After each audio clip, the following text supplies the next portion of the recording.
These poisons that we are drinking and expecting somebody else to die. Fortunately, life doesn't work like that. Thinking I will just remove negative thoughts and I will have positive thoughts, all the best, it's not going to work 100%, it's not going to work. See, the way the question is asked and also the way normally it's addressed is, people think there is something called as negative thought and positive thought. They want to remove the negative thoughts and have only positive thoughts. For such people, I would ask them to just experiment for 10-15 seconds. Let them forcefully remove one thought from their mind. For example, next 10 seconds,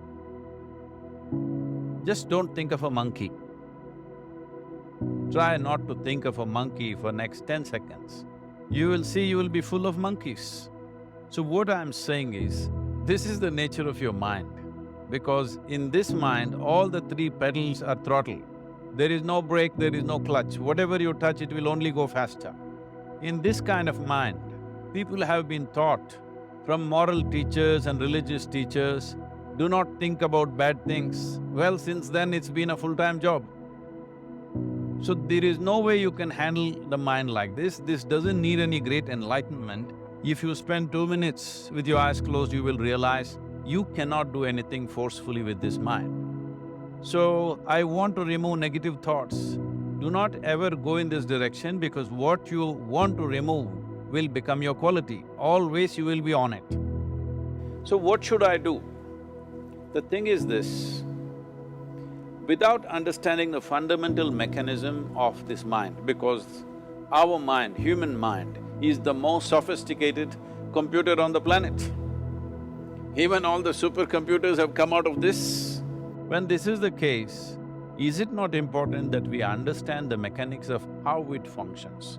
One simplistic aspect of how it functions is, there are no subtractions and divisions in our mind.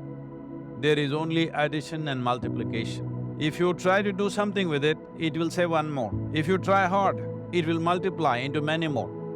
In this mind, you don't try to identify what is positive, what is negative and try to remove it. First of all, one needs to understand, this mind of yours, this body of yours is supposed to serve you. The life that you are is important. Body and mind are vehicles that must serve us. If you sit in a vehicle, it must go where you want to go. If it goes to its own destination, what is the point of such a vehicle? It's just a nuisance. Right now, most human beings are unfortunately experiencing this fantastic possibility of human mind as a nuisance, as a troublesome thing. Well, this is the most beautiful thing you have. It's just that you need to pay little attention as to how it functions. One simple thing is this. First and foremost process is, that's why we put out this process called Isha Kriya. This is to distance yourself from your physiological and psychological process. There is something called as you which exists. This is not a composite of all your thoughts and emotions and physiological processes. Beyond that, there is you. If you close your eyes, even if you cannot see anything, you're still there.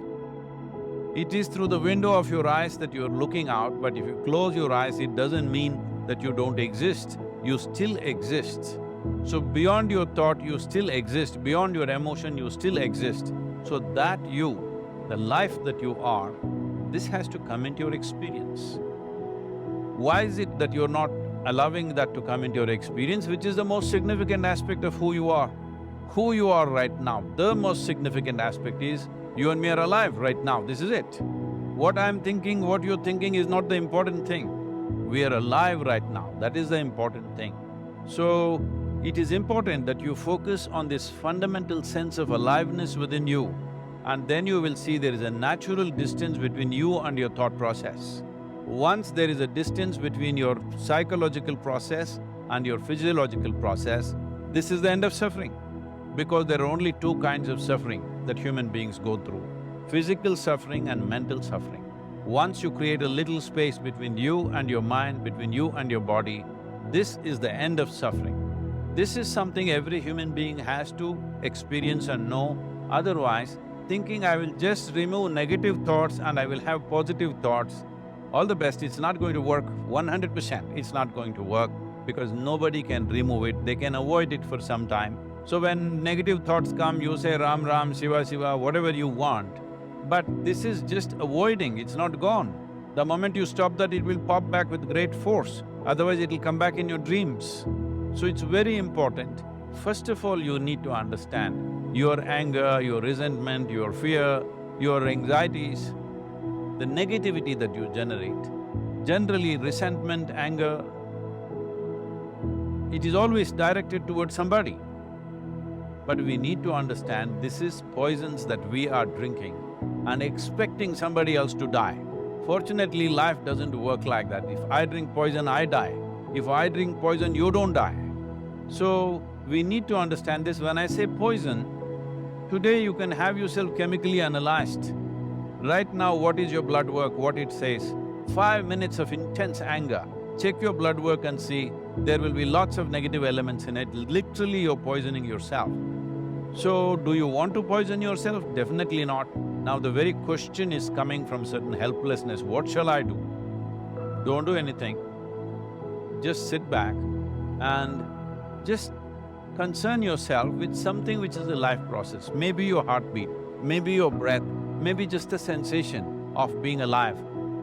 Depending upon how sensitive or how perceptive you are, accordingly, find something.